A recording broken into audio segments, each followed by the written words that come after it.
Los Angeles fire marshals have said that no more than 300 people are allowed to come. I'm terribly sorry. I rushed over to Alex's room in a state of high dudgeon, only to be greeted by a grinning, dancing fool.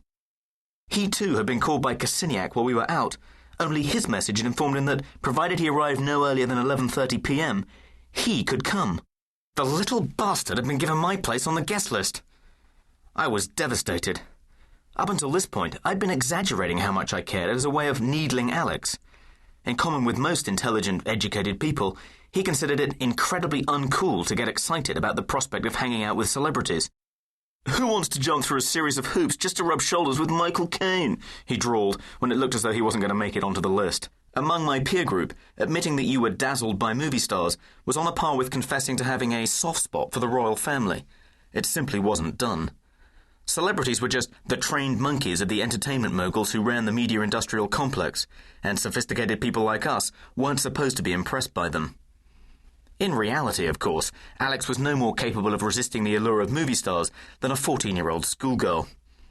The attitude of all my friends towards celebrities was completely phony. They might claim to be indifferent, but they became forelock-tugging serfs the moment a famous person entered the room. They worshipped at the altar of celebrity, just like everyone else. They were just too embarrassed to admit it. Consequently, I made a point of erring in the opposite direction. I hammed up my obsession with A-list stars as a way of letting my friends know I found their pretense at insouciance totally unconvincing. However, now that I'd been categorically excluded from the party, I began to get a little frantic. This was partly just a natural human reaction. I wanted what I couldn't have, particularly now that it had been snatched away from me and given to Alex. But I was also starting to buy into the general mystique that had grown up around the party. Vanity Fair's party planners had done their job well. This was the only game in town. If everyone else was clamouring to get on the list, who was I to say it wasn't a privilege worth fighting for? Now that I'd been made to jump through a series of hoops, the prospect of rubbing shoulders with Michael Caine seemed very appealing. There was no way I was going to come this close, only to be excluded at the last minute.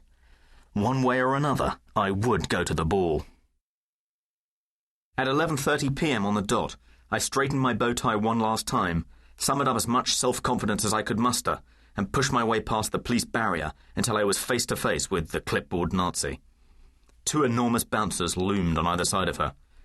"Can I help you?" she asked, looking me up and down as if I was a homeless man who'd just emerged from a crack in the pavement. "Alex de Silva, Daily Mail," I replied, thrusting out my hand. "I'm on the list." She ignored my outstretched paw and went through the motions of checking the guest list. She was clearly unconvinced that a balding British hack in a rented dinner jacket had any place on Mount Olympus. "Your name's not on my list," she said. "I'm going to have to ask you to move on. We need to keep this area clear." I could hear a few titters from the crowd behind me. Watching pushy young men like me getting their comeuppance was all part of the evening's entertainment for them. "There must be a mistake," I spluttered. "Beth Cassiniac called me only this afternoon to tell me I could come." "Look, if Beth told you could come, your name would be on my list, and it's not here. You're going to have to move along." By now, the titters had turned into jeers and catcalls. The crowds outside these events are referred to by people on the inside as looky-loos, and their devotion to celebrities is matched by their hostility towards those they consider interlopers. I was just a civilian. I didn't belong on the other side of the velvet rope. I belonged behind the police barrier with them. The bouncers began to eyeball me suspiciously. "Could you please check one more time?" I pleaded. "I'm sure my name's on there somewhere." The clipboard Nazi ran her eye over the list again, this time even faster.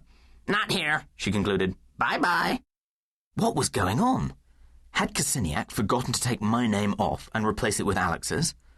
I couldn't very well tell her to check under the name Toby Young, now that I'd identified myself as Alex de Silva. I was fucked. At that moment, I sensed a commotion behind me and turned to witness the arrival of Anna Nicole Smith, accompanied by a retinue of half a dozen hangers-on. This was her conga line, an essential accessory of any celebrity, however minor. The crowd erupted, while the clipboard Nazi shoved me to one side and lifted the velvet rope. Suddenly, from being a ferocious gatekeeper, she morphed into an obsequious maitre d'. "Miss Smith, how good of you to come!" "I'm with a few friends," said the Playboy centerfold, motioning to her entourage. "Is that a problem?" "Don't be absurd," laughed the clipboard Nazi, as if stopping anyone from entering the party was the furthest thing from